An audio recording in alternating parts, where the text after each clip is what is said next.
and welcome into a brand new episode of the CHGO Fire podcast, where somehow, someway, the Chicago Fire remain very much alive in the race for the MLS Cup playoffs. I'm Alex Campbell. Joining me in studio today is the radio voice of the Chicago Fire, who you can hear on home broadcasts on 890 AM WLS alongside former Fire player Desan Robinson.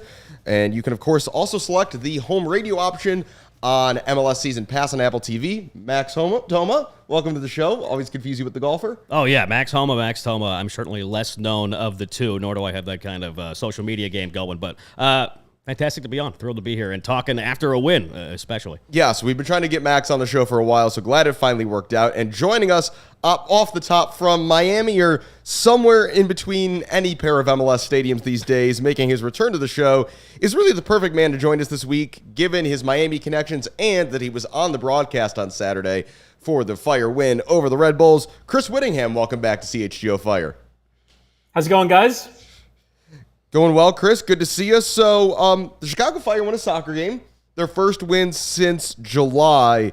I think, Chris, if we're talking like general themes of this, he might finish top of MLS's 22 under 22 voting here in the next couple weeks. He single-handedly kept this game 0-0 for a while. Being in person, how impressed were you by Chris Brady's performance between the pipes on Saturday night? Yeah, I think in that first hour when Chicago were really struggling and New York Red Bulls didn't even let them have a shot for the first 63 minutes of the game, you're going, how are they going to survive?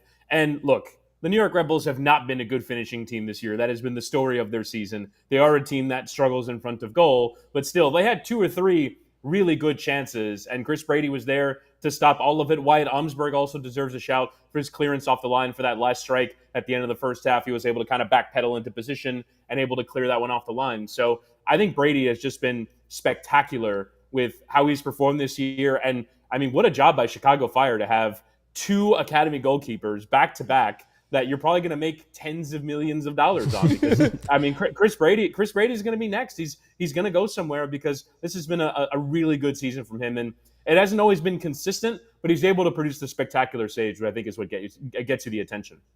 It's certainly going to be a discussion that, obviously Gagaslinia goes for 10 plus 5, and so that's kind of going to be the sticker price for Chris Brady when the time comes, and that's a conversation for maybe the offseason about the Fire do with Brady. Good shout, though, for Wyatt Omsberg, because Chris, in Chicago, a lot of fans were confused. Wyatt, before he got injured in 2022, established himself as an every-week starter and then just completely vanished this season until about 2 weeks ago, and now is just immediately back to his form. So that was very strange to see. Yeah, he hadn't played since, I believe, July 1st, pressed into action, obviously, with all the injuries on the back line, came in as a sub for Rafa Chios a few weeks ago, but, he started, he's played the full 90 the last couple of matches, and I thought the lone mistake kind of came right before the biggest impact he had, right? Because right before he cleared that ball off the line and the shot from Luquinhas, he's the one that gets the header on it that kind of sends it out towards the penalty spot, but then immediately backpedals, makes up that ground, and all of a sudden you're going into half still in a deadlock goalless affair, entirely thanks to Brady. I mean, the save on the Barlow header. John Tolkien had a great chance on a header that came off a bounce right in front of him. He kind of just missed that far post, but I mean, the chances, I think it was 15 shots to none at the 63-minute mark before the end second yellow.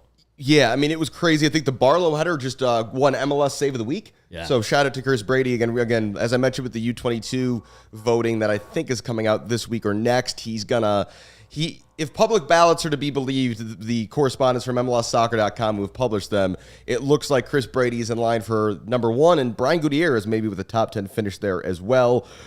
Chris, obviously you're all over the map covering different teams, different games. 2 or 3 games left for everybody in MLS. The playoff picture could not be a bigger logjam. It seems like no one in the Eastern Conference wants to get into the playoffs, and everyone is just dreading whoever has to go to TQL Stadium and probably get throttled by Cincinnati in about 3 weeks' time. What have you made of just basically 6 to 11th is a total mess, and any of those teams could end up anywhere? From your seat every week or every 3 or 4 days, what have you made of this mess?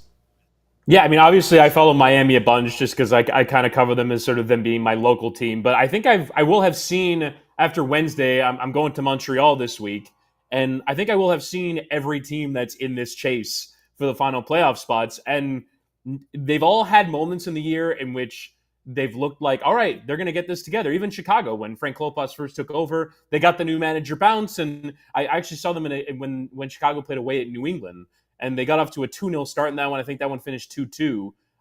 But Chicago were brilliant in the first half of that game. And like Xherdan Shaqiri had this imperious performance where it's like, all right, Frank Lopez is a Xherdan Shaqiri whisperer. This is all that's been needed the entire time. But then obviously out of Leagues Cup, the form has been dire. So I think everyone has had their periods in the year. And I think that's kind of what you get when you're looking at 8th, 9th in the Eastern Conferences. Teams that have moments of the season which you can understand why it can come together at times. And then there are moments where they're wildly inconsistent, struggle for form. Montreal, for instance, who are currently sitting in that final playoff spot, they've won 2 games away from home all year. And I think they've currently gone 6 games without a win. And you kind of look at their roster and their talent and go, I don't know if this is necessarily a playoff caliber team. It's a ton of young players.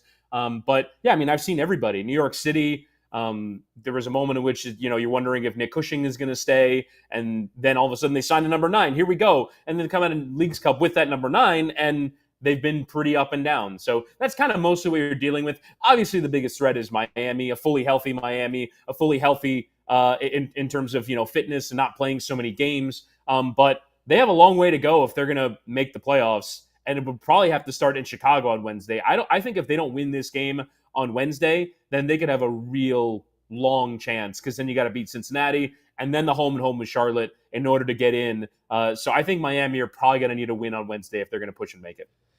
That kind of feels mutual. The Fire, I mean, their remaining games are Miami, Charlotte, New York City. And so those are all just very much 6-pointers of sorts for this spot.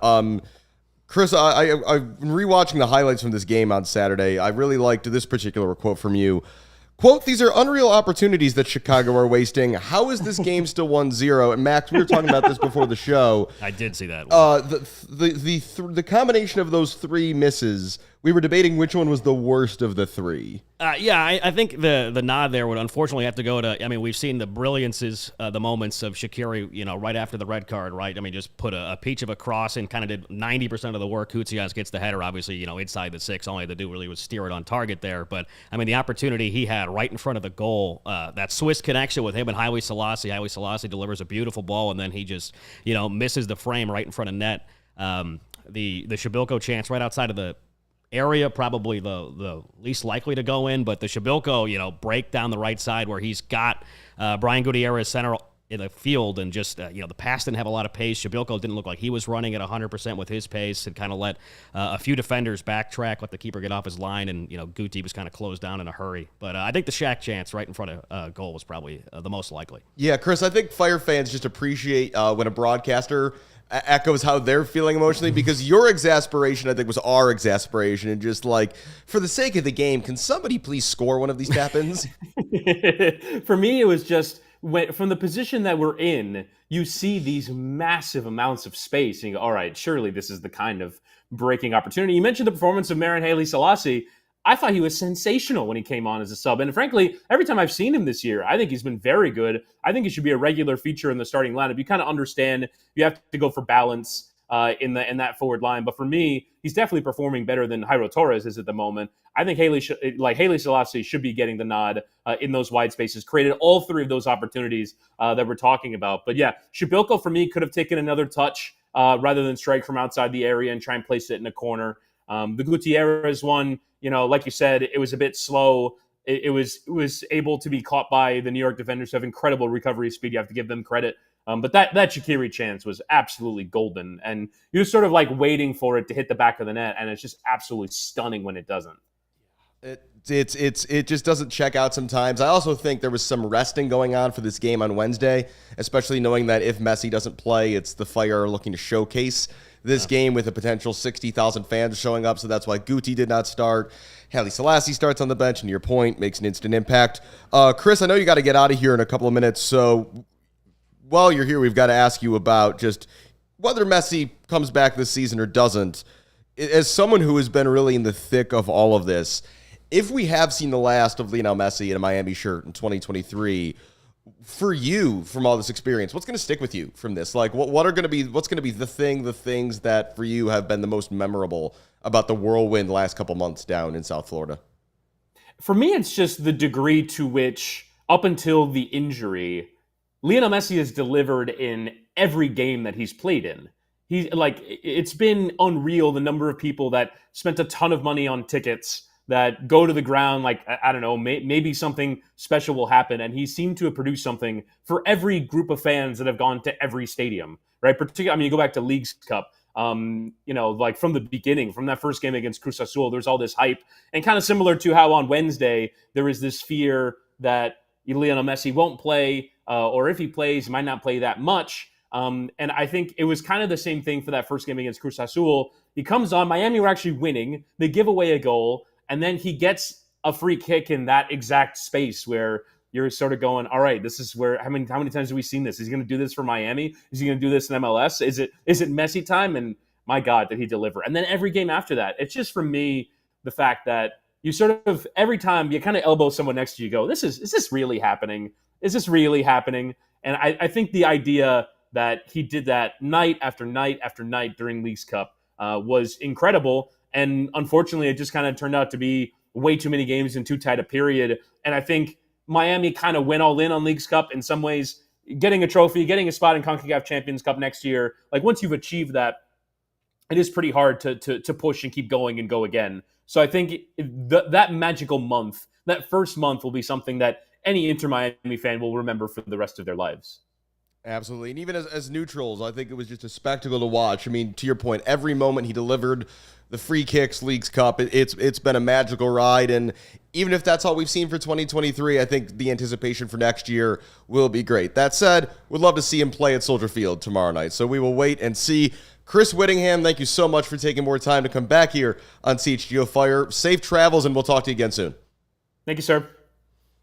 Chris Wittyngham, again, you can see him on Apple TV MLS Season Pass. He's also a broadcaster for Inter Miami. Felipe Cardenas from the Athletic checking in, and we will get to our conversation with him on more things Miami and MLS right after a quick word from Ray Chevy. Are you in the market for a new or used vehicle? Because if you are, CHGO has great news for you, because Ray Chevy in Fox Lake has joined our team.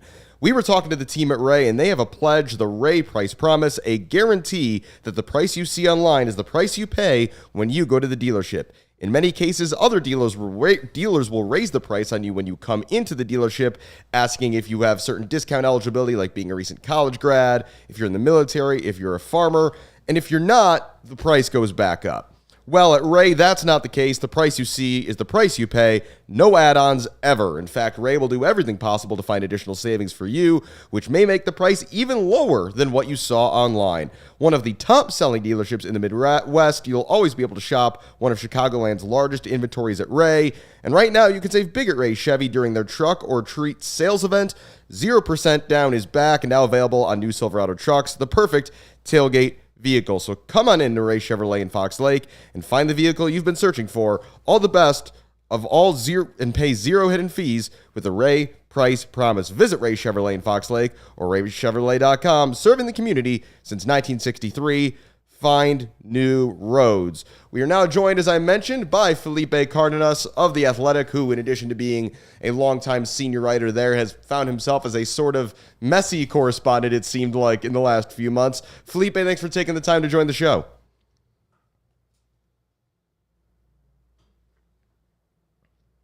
One second as we, sorry, just a slight audio delay there on Felipe coming through.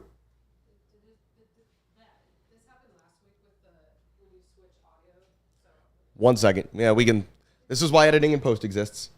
Shout out to everybody who's with us live on YouTube. Bear with us. Well, we're getting that figured out. Max, it's just thinking about the playoff picture we've got left. It's just it feels like every game is must win for everybody at this point. Yeah, it's felt like that for a long time too. And I think my partner Jason Robinson and I were talking on Saturday. It's kind of beneficial, I think, for the Fire the way the schedule has laid out here down the stretch, where every single match, once or twice a week, you're playing a team that you're trying to hop or prevent from hopping you. So you got to go out there and snag 3 points. And I mean, none bigger. Obviously, you mentioned first win in any competition since late July, since mid-July in terms of MLS action. It was that 1-0 Shabilko header that was late versus Toronto the last time they won an MLS game. But the win on Saturday versus New York Red Bulls obviously does a ton for the playoff aspirations. And now that all moves over to tomorrow night against Miami, and that's why we've got yet another great guest joining us, Felipe Cardenas. Sorry for the slight delay there. Welcome into the show. Really glad to have you on the podcast.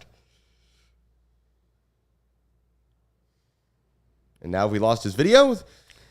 And he froze. This is I think there's a signal. It's like a Wi-Fi thing then there. He froze. Let's have him call back in. Yeah, we can have him call back in. Yeah. Slight delay on that. Call back in. Too many tabs open on my computer. You know, the two guests outside of studio, though, hair immaculate today. His power just went out. Oh, nice. Hard to plan for that one. On either end. Hard to plan for Call. that one. Yeah, I'm just going to tell him to call back. Okay, well, this actually is going to work out because we got a couple graphics we didn't have time to get to when Chris was on. While Felipe's power is hopefully coming back online, wanted to dive more into the playoff push, Max, because as you mentioned, the Fire escape with the win. They are on 37 points, tied with Montreal and DC effectively for that 9th and final playoff spot. Montreal owns the tiebreaker over both teams. They have 11 wins. Montreal and the Fire each with 9. And the Fire and Montreal both have a game in hand on Montreal and NYCFC. The Eastern Conference standings are a total mess. There's debate, even if the Fire get in. Are they do they feel like a playoff team? Or does our definition of what a playoff team is in MLS just have to change now with so many teams getting in? Well, I feel like that's kind of sports in general, right? I mean, how many times does a team just squeak into the postseason in the NBA, and you're like, boy, that 8 seed is just going to get absolutely run the doors off of, right? But, I mean, in MLS, is this team a playoff team? The team we saw in July, absolutely. Those 3 straight wins at home versus, Nashville versus Montreal when they thrashed them 3-1. Probably should have won more easily against Toronto, but when they won those 3 games, they won, 6 of 7 at that point. That looked like a team that was absolutely flying high on all cylinders. I mean, you think about how long they went without allowing a goal. The defense had been fantastic. The offense has kind of come and gone in July, but you were talking about the likes of Haile Selassie had scored or assisted on 4 or 5 of the last 7 goals. That's when Fabian Herbers had scored 4 times in a very short Frank window. Lampard there for about 3 weeks. It was very strange. But he had the ball anywhere outside the box. You were thinking, if he gets a shot away and unleashes right here, there's a decent chance this hits the back of the net. And then, it kind of got, as much as goals can be contagious, I think the opposite can be said as well. And when they came back from Leagues Cup, they just could not find a goal. It's been since June 21st still for Kai Kamara that he's been one back of Landon Donovan. We've had this in our notes for, over 3 months now. And you're thinking, it's when will he not tie him but pass him? And now you're thinking, is he going to tie him this year? Because now we're down to the final 3, and obviously he didn't feature on Saturday either. Find a way to get Kai Kamara a penalty before the season is over, and let's put that conversation to bed. Okay, audio issues and power outages hopefully solved. Now we are pleased to welcome Felipe Cardenas into the show. Felipe, thanks so much for bearing with us here.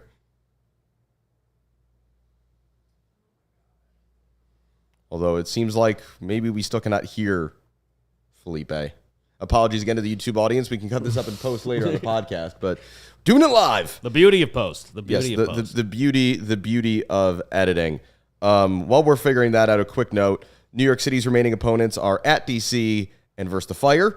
Montreal has Houston, Portland, and at Columbus left, which is 3 games that really have nothing to do with anything else. So they're kind of the in their Columbus own one could universe. certainly be interesting because you never know on decision day teams that already have home field advantage locked up. I mean, what is Cincinnati going to look like when they play Miami coming up too, right? I mean, teams that don't have a ton to play for at the moment.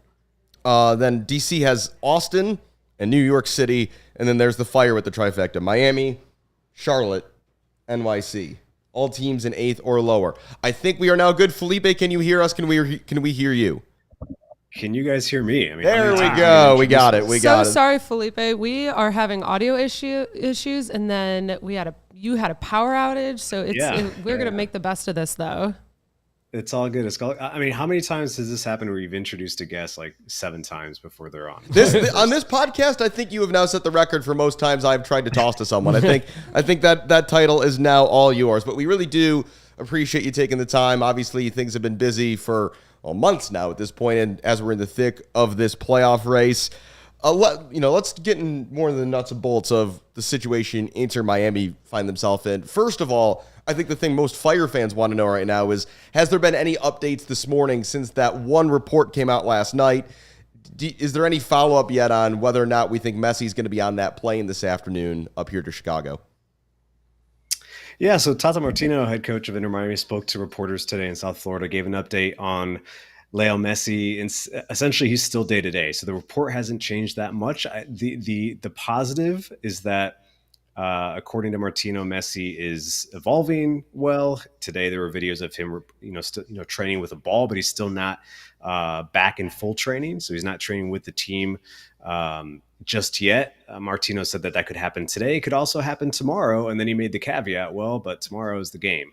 So, that tells me, that tells me that it's highly unlikely that Messi travels. I think we've been working up to this point.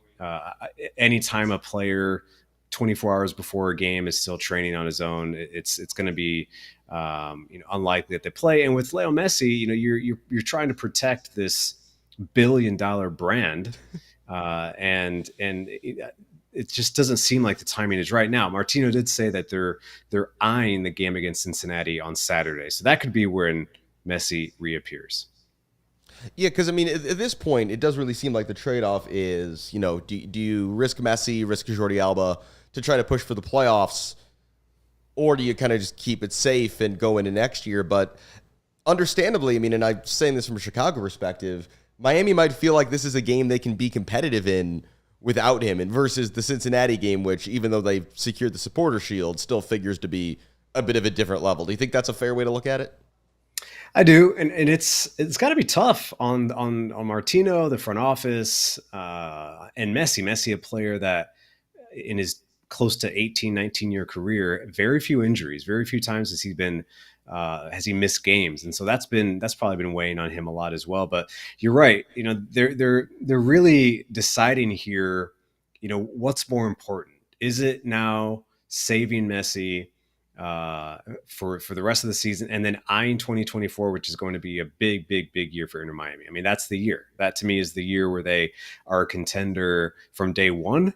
You get the full preseason with Messi, with Martino, and with Alba and Busquets, everything. Remember, these players and the coach and staff came in the summer, and you won't be playing catch up. That was the other part that was really difficult about this scenario. So probably a silver lining would be if Inter Miami don't make the playoffs, but to your point, and I've written about this, they have a team that is a playoff caliber team, as is today. Like after the summer window with the 3 South American players that came in, Facundo Farias, Diego Gomez, and Tomás Avilés, all U22s, all playing, Busquets being healthy, and now you have a system. Wild how good this team is on paper. The paper roster is insane. Just the way they Avilés kind of just pays for himself potentially over the weekend with a stoppage time winner that rattles in off the bar. There's enough there. Yeah, there's enough there to make the playoffs. And to your point, yes, they're probably looking at the Chicago game like we can go there and get a result. So it's Cincinnati, which honestly I think, as just if I'm a casual observer and I'm looking at it from the rest of this week, I think it's kind of cool that Martino's like, all right, I'm going to save you for when we play the best team in MLS. Like that seems to make a lot more sense. And the best team in MLS that, again, it's kind of, they're in a dead rubber position. They have locked up that one seed. They're going to play the winner of the 8-9 playing game. So, yeah, it's definitely an interesting calculus that's left for Miami. Yeah, I think another interesting aspect would probably be, is him coming back for Cincinnati potentially, could it be that outcome derived by the result tomorrow, right? If Chicago goes and gets all 3 points and Miami's playoff position all of a sudden goes from, rather precarious to all of a sudden a massive, long stretch before the international break, where obviously Argentina plays twice, and then, after that break, you got one match here. The home and home versus Charlotte, of course. Sure. Is it worth bringing him back when you know that obviously 2024, that's the banner year, right? You've won a trophy, you've hoisted that trophy this year, but next year is going to be like the Inter Miami year where, all eyes in U.S. soccer are going to be fixed on that. Yeah, and you didn't sign Leo Messi for 6 months. You didn't. You signed him for 3 years, hopefully 4, I believe. And so they have to be aware of that. And I think it was always a possibility that this could happen. A couple of weeks ago, I think it was 2 weeks ago now, when I said, it's very possible that he won't play again in the rest of the season. And it was sort of shocking, even for myself, to say that.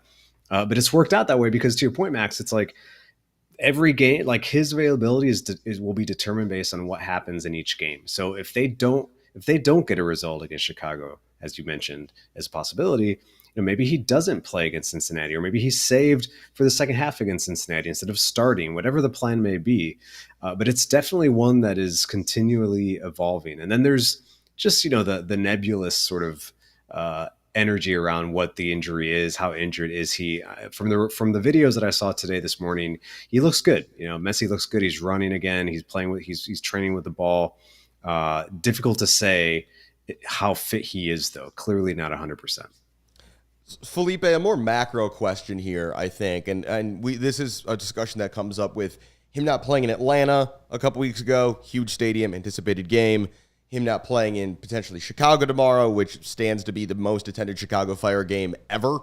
I believe, I have to check officially, but the club announced a sellout yesterday, which would be something on the order of 61,000 in attendance. Do you think from like a league perspective or the team's perspective, is there anything to be learned at all of the potential perils and risks of putting all your eggs in one basket? Or to your point, is the billion-dollar brand so strong that, occasional off days, so to speak, here and there, in the grand scheme of things, really won't be damaging to the project?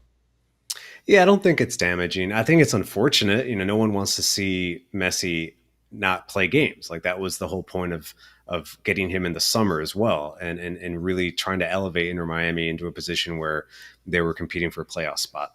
The day of the game against Atlanta, I was there. I'm based in Atlanta, so I was there for Inter Miami Atlanta. 70,000 people were there. There were a lot of disappointed fans, and Don Garber, the MLS commissioner, is there, and I grabbed him and asked him similar questions like, can you, what's your take and what's your opinion on this sort of scenario where you had this highly anticipated moment and Messi can't play?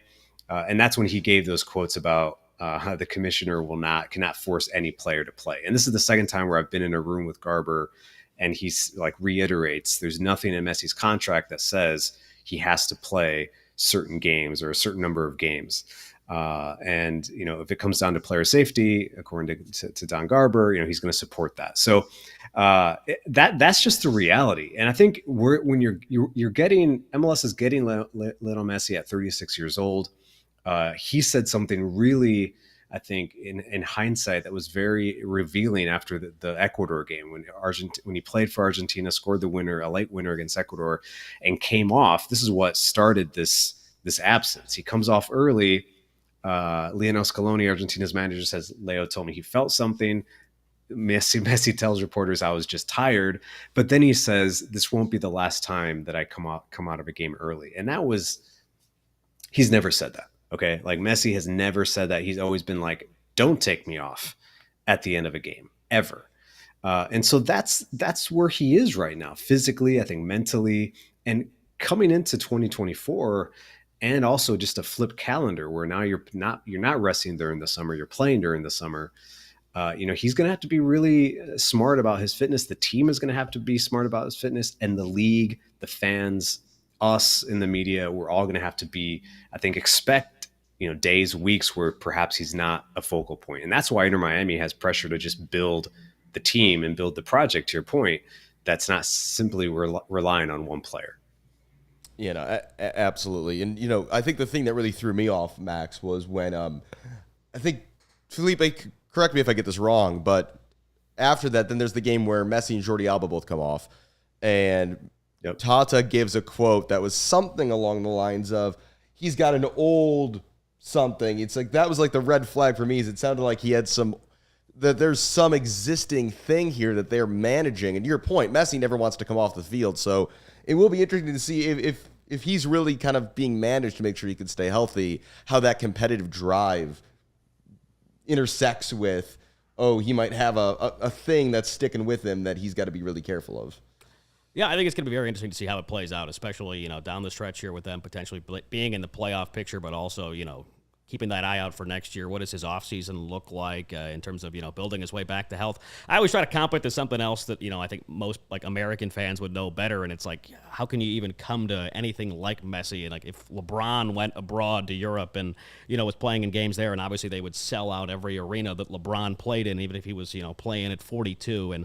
But you would expect some load management, right? That's the old NBA phrase and adage. You would expect him to miss some time. And, it's unfortunate because you get so excited. I remember when he came over, the first thing I did, I don't know exactly who the Fire play every single week, every single day of the whole year, was what's the exact day that we're playing Miami at home, right? Because it was just so exciting and just lit a fire under the fan base. All of a sudden, ticket prices are going, way up, and that's natural because demand had obviously never been close to this. And you talked about the sellout. I was looking up to see how many people came to see, Dortmund and Chelsea play at Soldier Field back in August, and that reported attendance, I think, was 48,000. So, I mean, we're expecting almost a normal attendance on top of that attendance, right, for a Fire match. So, I mean, you think about the buildup and anticipation.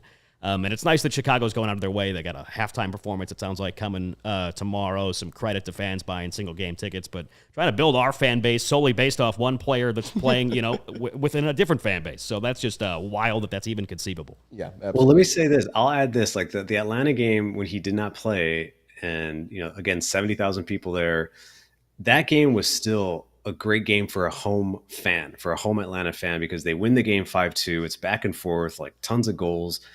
The crowd was just bananas the entire time, and Messi wasn't there. Alba wasn't there. So yeah, I think you want to see these players, but the Fire and the fans should take full advantage of this moment. You can still do that. You can still build off of this. And there's, again, like we keep saying it, but there's next year too. And the Eastern Conference, they're going to get a Messi game every year, at least one. And so you talk about tickets, those tickets are always going to be high and highly demanded. The secondary market's always going to be, crazy as well with Messi whenever Messi comes to town. So this moment we're living in is, we're going to look back 10 years from now and it's going to seem like it was 2 weeks, but like, it's not. It's a couple years here where everyone has to manage it appropriately. Get a chance just to piggyback off of that. I mean, think about how many people are going to be out there at Soldier Field tomorrow that maybe haven't been to a game this year, maybe haven't been to a game the last handful of years, or maybe this is their first game ever. And even if they don't get a chance to see Messi, they're seeing a very high caliber Miami team with the 3 South American signings, with with Busquets, with Alba also obviously coming over as well. They had a huge transfer window, but you're also getting to see 2 teams fight to be in the postseason. You're seeing a Fire side that has only been in the playoffs once in the last 10 years and 0 times since 2017. You're seeing a very meaningful playoff implications game here in October. And, if we get a 5-2, 7-goal thriller, all of a sudden you got fans that are seeing soccer being played in downtown Chicago on the lakefront, and they could be drawn in even if they don't get a chance to witness Messi, even if he doesn't get on the plane today, right? I mean, yeah, and we'll talk about that to close out the show here in a few minutes, kind of what this means for the Fire, but it absolutely is a huge opportunity for the Fire to make a statement, to win an important game, and to Max's point, win some new fans. Yeah, exactly. Felipe, we really appreciate you taking all this time. I do, while I have you here, have to ask you one final question. Is Notre Dame going to beat USC next week? Yes, of course. I've canceled a lot of plans for that night because it's a big game. It's a big game. You can't miss USC. It doesn't matter what your record is. You got to beat SC every year. Yeah, I think my day is currently open. I'm not going to buy a ticket, but I am definitely contemplating just making a day of it just to be somewhere near Notre Dame Stadium and ask a random friend to crash on their couch. So, yeah, exciting times for sure. And for Max's Miami Hurricanes, it's going okay as well. Oh, yeah. We got a week off, and now we're coming back and playing Georgia Tech at home. I can't imagine that's not going to be around. So Georgia Tech is like a high school team, man. They're terrible. Oh, yeah. Well, I think did they get rid of that triple option? We said this off air like a couple years ago. So now they're not really notable for now what are they? reason. Yeah, we knew them for being good. Again. Yeah, very much so. It's a scrappy b-ball team you're in and you're out.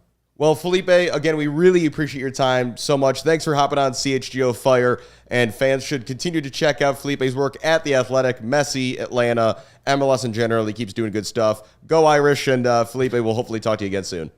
Thanks, guys. I enjoyed it. Hit me up anytime. Thank you to Felipe Cardenas. Again, he's on the beat on everything in the kind of southern region of MLS in particular, but also just, does a lot of good work in general. He's been on that beat. Pablo Maurer from The Athletic's been on that beat. Our Chicago friend Paul Tenorio has been traveling all over the place. So the coverage has been excellent in every angle you could want, which is great, especially when, over in Europe, you don't necessarily get that kind of insider access. And that's one of the nice things about having Messi here is we're getting little glimpses here and there into the world around him. Yeah, absolutely. And if you're on a Messi beat or a Miami beat, I'm almost curious how much their following has increased, even just from like a little social media followers. Inter Miami's Instagram followers alone was ridiculous. How much that surpassed every NFL team, right? Yeah, Shortly yeah. after that, it's like the Travis Kelce, Taylor Swift. I mean, it's just like there's few people who can all of a sudden be involved and bump you up that kind of notability wise. There's the one. Excuse me. Wow. There's the one comp. If you were looking for a comp to the Taylor Swift situation, it's Lionel Messi. We are going to say a few more things on that game Wednesday night, but first, a word from our friends over at Shady Rays. Take on the sun with gear built to last. It is for some reason still summer in Chicago. Don't know why. Fall can get here anytime, but while summer is still here, our friends at Shady Rays have you covered for all this warm weather that is sticking around with their premium polarized shades at an affordable price. Shady Rays is an independent sunglass company that offers a world-class product that's just as good as any expensive pair we've worn. With durable frames and extremely clear optics for outdoor adventures, it also works with Face ID on your iPhone if you have one. Most sunglasses, you got to take them off. Somehow, I don't know how they're doing it, but Shady Rays is both polarized and you can still use the face recognition on your phone. If you ever lose or break a pair of Shady Rays, even on day one, they have told us they will send you a brand new pair, no questions asked, so you can wear your Shady Rays with confidence because they have your back long after your purchase. Together with their customers, Shady Rays is also providing much-needed support to nonprofit partners across the U.S. through their Shady Rays Impact Program.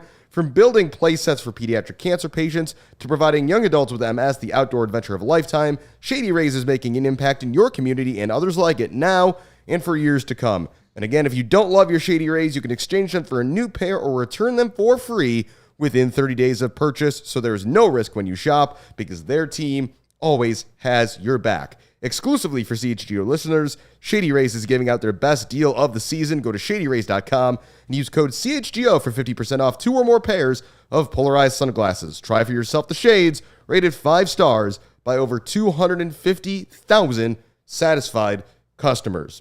Excuse me.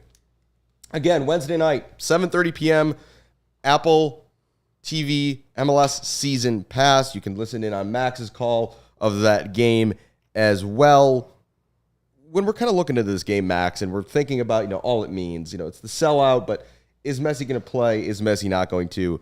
As we brought up there with Felipe, this feels like a really big opportunity for the Fire on so many levels. I saw a great point made yesterday, too, that this is a big day for everybody who works for the club. Oh, yeah. Everybody who makes a game day possible to show off the great experience the club puts on at Soldier Field. I saw DJ Step, Ben, who's the go-to in-stadium DJ for the Fire, making the point of kind of longing for that Atlanta United game in 2020, where it was going to probably be 50,000 plus. It was opening day. It was that 2020 roster that had been rebuilt.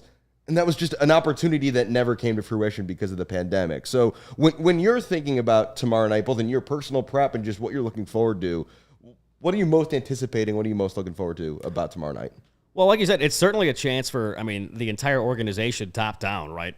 Including the players on the field, the coaching staff, anybody working in concessions or, DJs, or you're on the music, you're on the PA, or you're calling the game, to impress the fans, right? Because you're trying to always build a fan base to new people and the new viewers, like we just talked about in the NFL. They're appealing a lot more to women now with Taylor Swift and showing her 20 times on TV, right? Well, the Fire have a chance tomorrow with 50,000 plus fans in attendance to showcase exactly what the organization is made of and what the team is made of, and they're trying to showcase that they're a playoff caliber team, and the organization is just trying to build off some momentum of a huge win on Saturday at New York Red Bulls that really, they lose that game, you're probably going into this game, it's going to have the anticipation of Messi and of Miami and all that comes with that, and the circus and parade, or whatever you want to call it. But there would be less anticipation in terms of the playoff likelihood would be significantly decreased from where it is right now, where you're looking at, game in hand on some teams you're trying to surpass. And the schedule is playing out nicely with, you get Miami obviously at home, potentially Messi-less. You highly doubt, obviously, he's going to be out there playing significant minutes, even if he does play.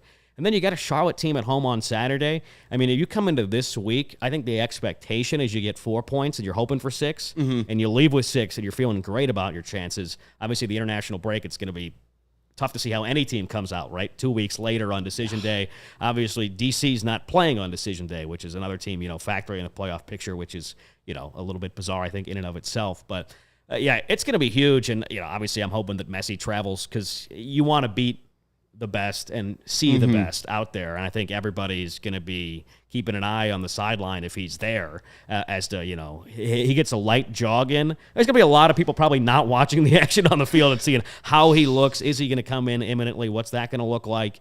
And if we see him out there on the pitch, yeah, there's going to be 21 other people out there with him. But when he has the ball, it's just going to be like, when Curry has the ball crossing out, mid-court, you're on the edge of your seat, something special might be about to occur. Yeah, and for reference, Soldier Field is triple the size of Drive Pink Stadium down in Miami. This is just, those of us who've been around Chicago soccer, if you've been to games that are full. I was at that Dortmund-Chelsea game.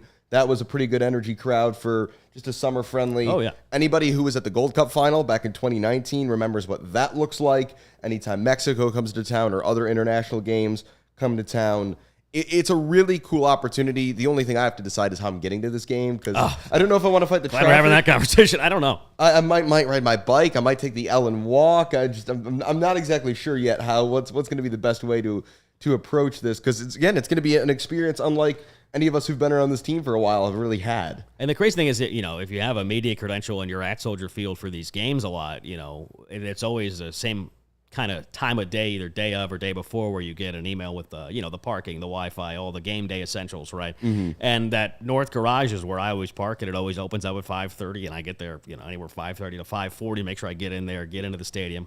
Long walk, circuitous one, as well to get all the way to the radio booth and around Soldier Field. But I think if I showed up at 5:30, I'd be absolutely just jam-packed in traffic. I think I might wind up taking the bus or the train. We'll see. It's going to be a hectic game. Keep an eye out. Like going to a Bears game. I got caught in Bears traffic coming home on Same, Sunday. yeah. So if you're going to the game, keep an eye out. Maybe the club's going to open the lots earlier. I really hope they open the lots more than 2 hours before kickoff, both so fans can hang out and both to hopefully alleviate some of the traffic issues. So again, it's a must-win for the Fire tomorrow night. Probably a must-win at home again on Saturday against Charlotte. Potentially the final 2 home games of 2023. There is a chance if the Fire finish 8th, they could be hosting whoever finishes 9th in that playoff game, which if they win these next 2 games is a incredibly possible thing that could happen. So by the time we talk to you next here on CHGO Fire, it will be after that international break. It will be decision week, and hopefully the Fire still have plenty to play for as they travel to Queens, actually, to take on NYCFC. That's going to do it for us on this episode of CHGO Fire. Thank you to Chris Wittyngham, and thank you to Felipe Cardenas for lending us their time and calling in from Miami and Atlanta, respectively, to give us their perspectives on everything going around right now in MLS, particularly all the attention on Lionel Messi and what's been going on down there in South Florida. Max Thoma, thank you so much for jumping in studio, hopping in the co-pilot seat. Really glad we got to do this and hopefully have you on the show again sometime soon. Oh, yeah, absolutely. It's much easier for me in the non-baseball season where I got a lot more time. So it was a pleasure to come on down here and see this great studio as well. No, thank you very much. Again, you can listen to Max's call of all Chicago Fire home games, including Wednesday and Saturday on 8:90 a.m., or you can tune into the home radio broadcast option on MLS Season Pass. That'll do it for this episode. I'm Alex Campbell. Thanks so much for watching on YouTube. Thanks so much for listening wherever you get your podcasts, and we'll see you next time.